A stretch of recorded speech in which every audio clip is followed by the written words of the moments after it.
Happy Wednesday po sa ating lahat. Ako si Benison Estareja. Patuloy pa rin po ang paglakas ng northeast monsoon or amihan dito sa malaking bahagi ng Northern and Central Luzon at nakakaranas na ng mahinang pag-ulan ng ilang bahagi nito habang umiihip pa rin po ang mainit na easterlies o yung hangin galing Pacific Ocean dito sa may Southern Luzon, Visayas, and Mindanao.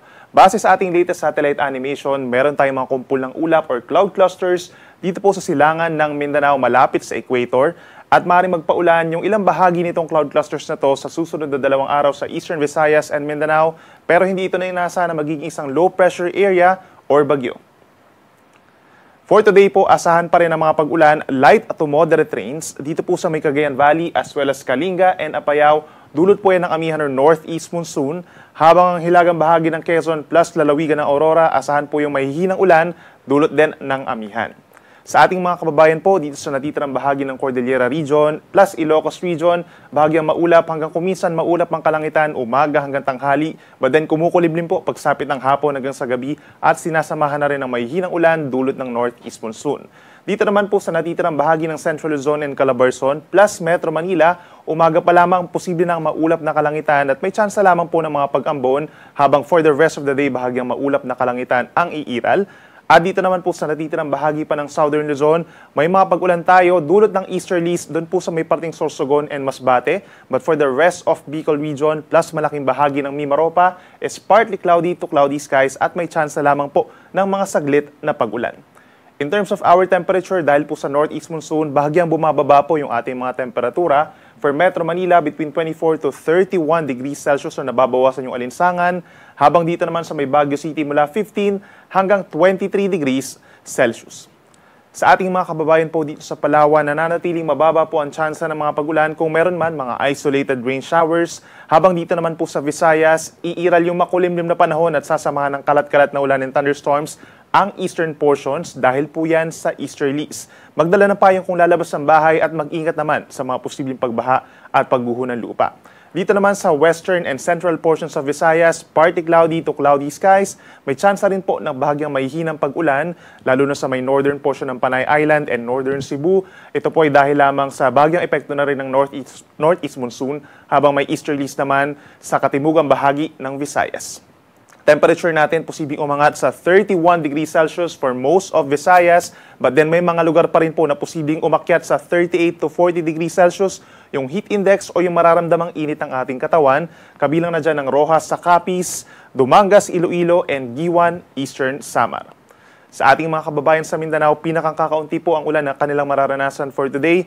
May tsansa lamang ng mga isolated rain showers doon po sa bahagi ng Caraga Region, Dinagat Islands, Surigao del Norte, and Surigao del Sur.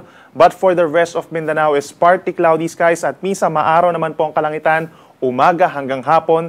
Then medyo kumukulimlim naman po sa mga kabundukan at may tsansa lamang din po ng mga isolated rain showers or thunderstorms.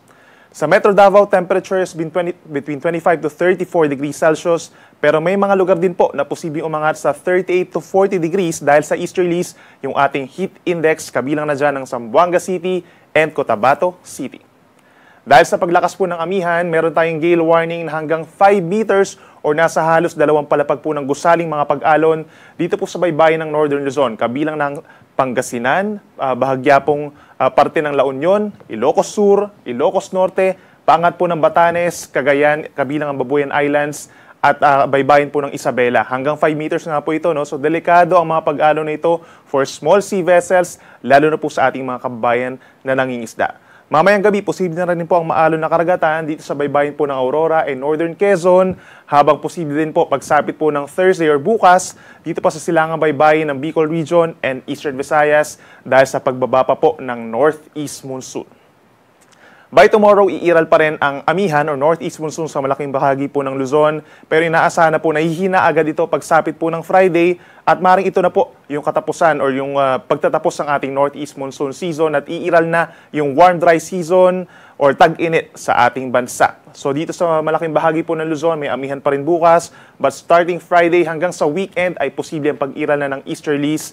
So unti-unti na muling iinat yung ating temperatura, hindi lang sa madaling araw kundi lalo na sa tanghali. For Metro Manila, yung heat index natin posibleng umabot over the weekend between 36 to 38 degrees Celsius. May tsansa lamang din po ng mga may may hinang pag-uulan, habang dito naman sa may Baguio City, mas iiral yung maaraw na kalangitan for the next 3 days. At meron lamang maliit na tsansa ng pag-ulan, habang dito sa Kabikulan, bahagyang maulap hanggang maulap ang kalangitan for the next 3 days. At meron din po tsansa ng mga isolated rain showers or thunderstorms at mas iinit din po ang temperatura, lalo na sa may Catanduanes and Camarines Sur.